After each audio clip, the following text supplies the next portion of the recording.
ডোনাটের শুরু ধরা হয় ইউরোপে, বিশেষ করে ডাচদের হাত ধরে।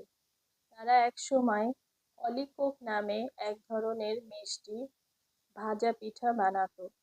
এটা ছিল তেলের মধ্যে ভাজা ময়দার বল, যেটা আজকের ডোনাটের মতোই, কিন্তু তখন মাঝখানে গর্ত ছিল না।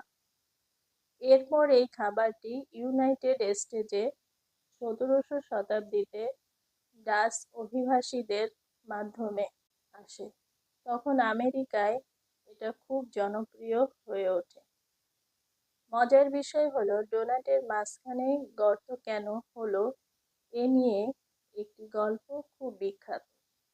বলা হয়, হ্যানসন গ্রেগরি নামে একজন নাবিক ১৮৪৭ সালে প্রথম ডোনাটে গর্ত করেন।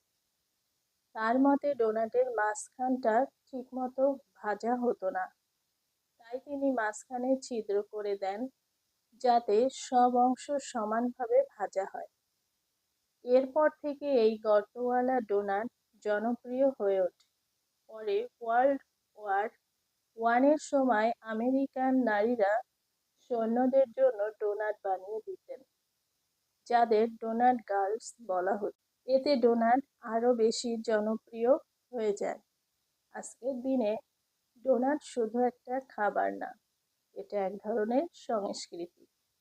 চকলেট, স্ট্রবেরি, গ্লেজ, ক্রিম, কত রকম স্বাদে এখন ডোনাট পাওয়া যায়।